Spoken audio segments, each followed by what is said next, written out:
Good evening and welcome to Blueprint Explosive Exclusive. I'm Madhavdas G. Viewers, the RSS is celebrating 100 years of its existence, and today we have seen Mohan Bhagwat speak in Nagpur at the traditional Vijay Dashmi celebrations, celebrating those 100 years. He has of course touched upon a number of issues that are relevant as far as the RSS is concerned. Let's take a look at some of the important points that he made while speaking earlier today.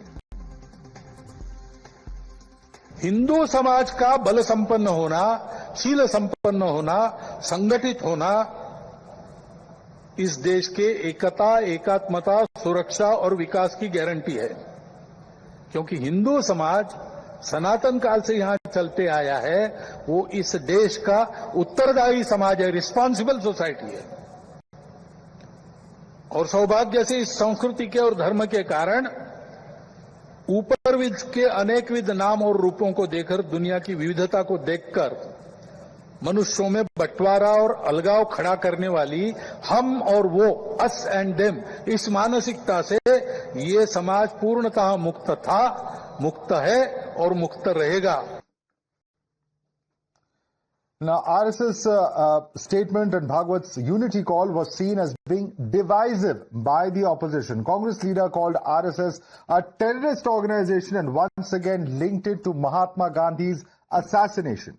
We saw Kerala Chief Minister Pinarayi Vijay comparing RSS to Israel's Zionists. Watch how RSS is being slandered by the opposition.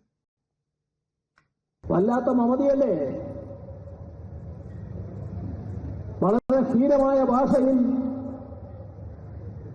പാലസ്തീനെയും Palestine ജനതയെയും ആക്രമിക്കാൻ തയ്യാറായ Israel മന്ത്രിയെ ഇവിടെ കൊണ്ടുവന്ന് ചർച്ച നടത്തി അദ്ദേഹവുമായി കരാർ ഒപ്പിടാൻ ബിജെപി ഗവൺമെന്റ് തയ്യാറായില്ലേ?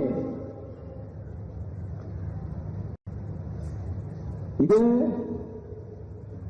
ബിജെപി കാണിക്കുന്നതിൽ ആശ്ചര്യമില്ല. കാരണം ഇസ്രായേലിലെ സിയോണിസ്റ്റും ഇവിടുത്തെ ആർഎസ്എസും ഇരട്ടപ്പെട്ട സഹോദരങ്ങളാണ്.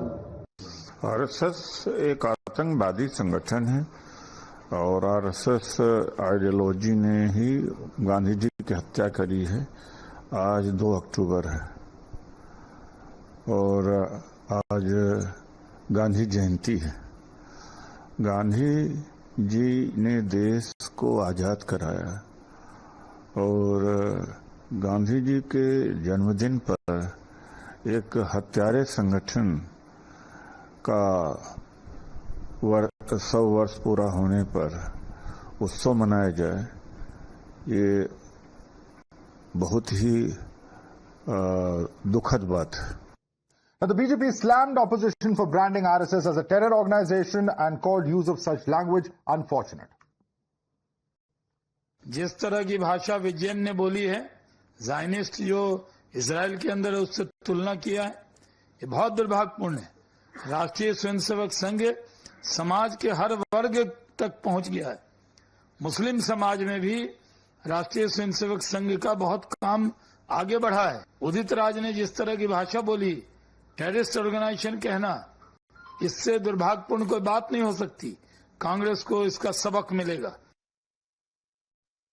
All right, and joining us now is Mr. S Gurumurthy, editor of Tughlaq magazine. Thank you so much, Mr. Gurumurthy, for speaking to us here at Times Now. Let me begin by asking you, you've seen the statements that have come in today from Nagpur as far as Mohan Bhagwat is concerned. We have seen the Prime Minister talk about how the speciality of the RSS has been that whoever has headed the RSS, it has always tried to deal with the contemporary issues of that time. Now, this is a long span of time, spanning a century as a matter of fact. How do you look at the ideological evolution of the RSS over the past 100 years?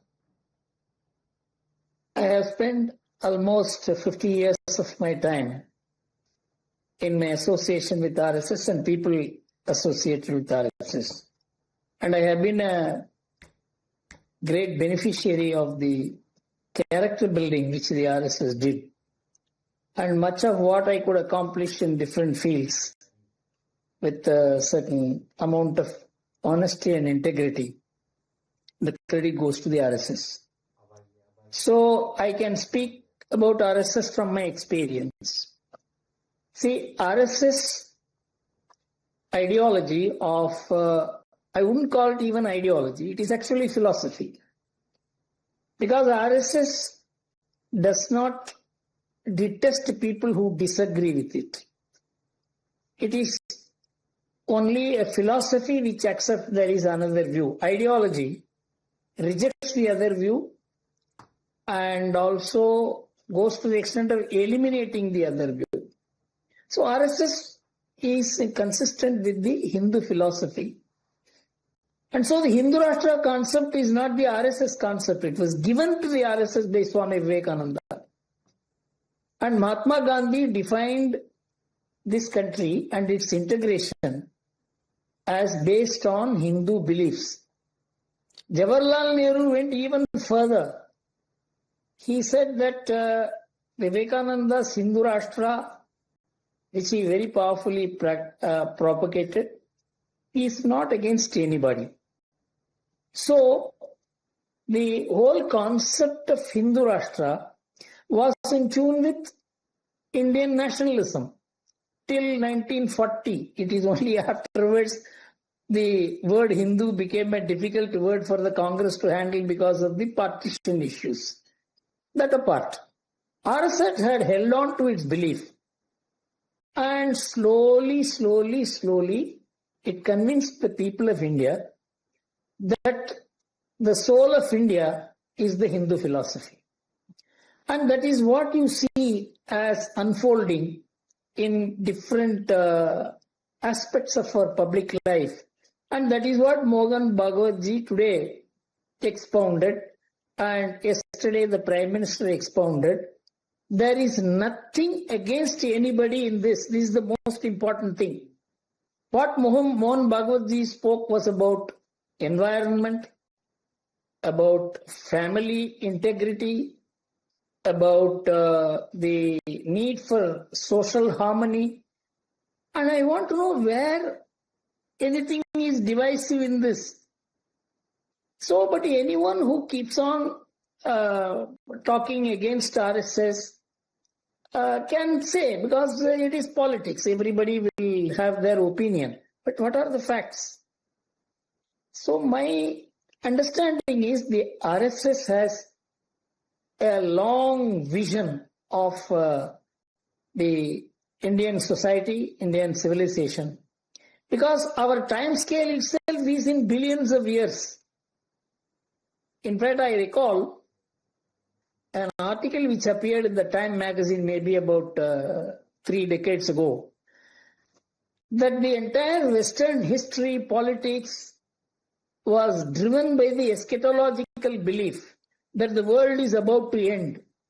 And so, West was by its nature short-termist. And all ideologies which were imported from the West were short-termist, whether it is communism or capitalism or Nazism or fascism. They all wanted to achieve in a very limited span of time. But the Hindu view is that it is yugas.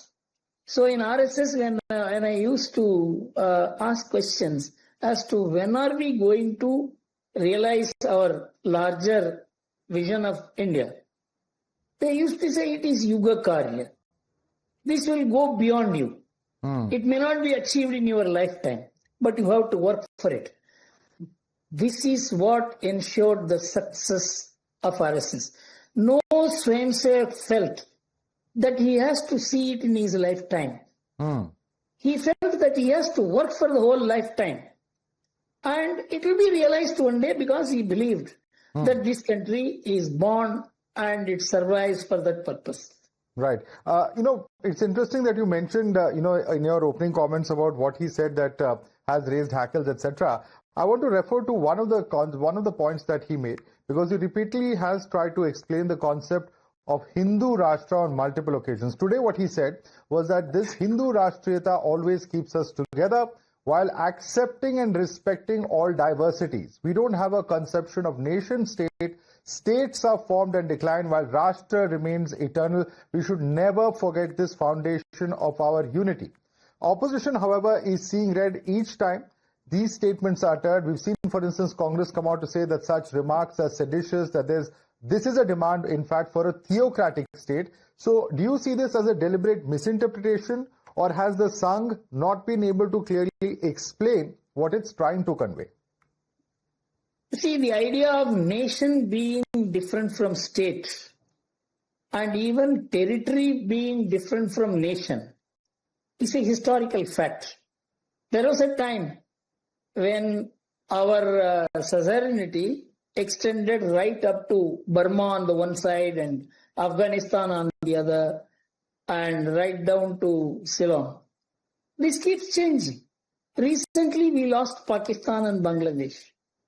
So these territories change because we are not able to maintain control over our territories with our philosophy. For example, the same gods were there 100 years back in Kashmir, in Pakistan, in Bangladesh. The remnants of it is there even today in Bangladesh. But it is not there today. It is because we were not able to maintain our control over these territories. Likewise, the people who represent this philosophy, the state, sometimes may not be able to represent this philosophy. And so the state may change. But the people do not change because it is a bottom-upward civilization. I will give you an example from Pew Research in America. In 2020, they said there is political polarization in America, which is not something unique. Every democracy has a political polarization. But what is happening in America is that it is bipartisan politics that unites America. Polarization divides America because there is no commonality in America. One point which I want to mention is that in America there are only 3 canonized saints. There are 30,000 in Italy. Every street has a canonized saint. And in America only 3. There is no sacred place. There is no sacred mountain. There is no sacred river. There is no connect between the people and the land. America is a real estate. So this whole Western concept is a top-down construction of nations. Few powerful people built the nations. Arun Shourie wrote it beautifully in his secular agenda. Marriages and concubinages used to decide the extent of territories which a king would control. Eric Hobsbawm said, was the greatest left historian, that it is states and statesmen who create nations. Nations are made by state and not vice versa. But it is the reverse in India. When I went to Kumbh Mela, 3 days I was there. I could see a bottom-upwards nation. The states have changed. Invaders had come. Colonizers had come. They upset our whole institution. But the bottom-upwards consciousness has saved our country. This is what Mohan Bhagwat mentioned. This is the Atma. This is the soul. This is the purpose of our civilization. Right. So if you go to Kumbh Mela, you will realize how diverse we are. Even within the whole concept of Hindu. You need not have to say Hindu or non-Hindu to show diversity. Within Hinduism, the extent of diversity is more than the diversity of the rest of the world put together. So it is only those who are not very familiar with the Indian civilization and its course, they will speak like this. Never in the history of the world, 2000 years back, the Puranas defined the geographical area of a civilization, and which is the border in the north, in the south, in the west. And who are the people resident there? They are called Bharatiyas. This is what Brahmanda Purana says. And they believe in karma and rebirth. Have you ever seen anywhere in the world a civilization, its territory, its people being defined so concretely. And the Puranas say, if there is a Chakravartin, he will rule the whole area. If there is no Chakravartin, it will be ruled by different people. That it is ruled by different people doesn't mean that it ceases to be one cultural entity. That's what Bhagavat meant. It is a very short-sighted approach to say that, he spoke about state and nation being different and state can change and things like that, because it's pure illiteracy. Right. I must bring you, sir, to your state of Tamil Nadu, where recently we've seen a very, very tragic incident take place. That is, of course, the stampede of Karur. We are seeing very heated politics also playing out, because on the one hand, you have, superstar Vijay, who's leading that party. There are certain members of his party who have been booked, some have been detained, so on and so forth. But there is a perception that somewhere or the other, Vijay is a very popular star, so action is not being taken on him. What is your understanding of what is transpiring there? Because Vijay is somebody who, not just the DMK, but even the BJP ADMK, a lot of them are pinning their hopes on as being a potential vote cutter for perhaps the other side. How are you looking at what's happening there? I will make 3 points. In no organized political party's rally, this would have happened. Because there is an organization, there is a structure, there is a president, there is district president, there is taluk president. There is a structure which controls the crowd. And the police interact with them. And they cooperate with the police. Here it is a crowd without a backbone. So there are two ways of looking at it. The people who gathered the crowd must have known that it is a crowd and it has no discipline, it has no hierarchy. And Vijay ensured that nobody other than him will be visible on the Ratha. So the crowd was only looking at one man, maybe 25,000, 27,000, whatever it is. This point was not noticed even by the police. The police should have taken greater care. They should have increased their force by 3-4 times to control a crowd without a backbone. The second point is that Vijay wanted to show to the Tamil Nadu society or Tamil politics, other political parties, that people wait for him for hours and hours and hours. It's a very, very risky thing which he did.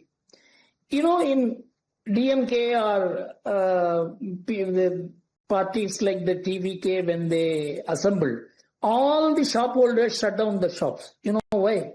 Because these fellows go and take things and not pay for them. So there is no water available, no TV available, no biscuits available, nothing is available. So it is something like it's a box. For 7 hours, 8 hours, people did not have anything. So this is something waiting to happen. And I think the very way the cinema stars are getting into politics, they all look up to M.G. Ramachandran. People do not know. M.G. Ramachandran's ADMK was part of the DMK for 15 years. Right. And it had thousands of people who knew how to manage booths, polling booths. There were at least 30-40 MLAs of MGR Rasikar Mandram, Fans Association. There were ministers, there were MPs, there were district secretaries. It was a party within the DMK, it came out. Others are not like that. So these people all imagine they are like M.G. Ramachandran. And Vijay must reframe his political strategy. And in my view, he cannot have a solo run hereafter. Okay, so very, very shortly. He has to be very practical. So I'm out of time on this interview, but I must ask you this before I let you go. What are the prospects for the BJP-ADMK alliance, particularly as far as how do you see them faring in the 2026 assembly polls? In 2026 election, in my view, it will be like 1996 election, where it will be the ruling party versus the opposition, which can win against it, because there is a huge anti-establishment wave building up against the DMK, like it got built up against ADMK in 1996. Then Vaiko, who almost took away half the DMK, became zero. and DMK emerged. And I think the same Right. thing will occur in 2026 elections also, in my view. Thank you so much, sir, for taking the time out and speaking to us here at Times Now.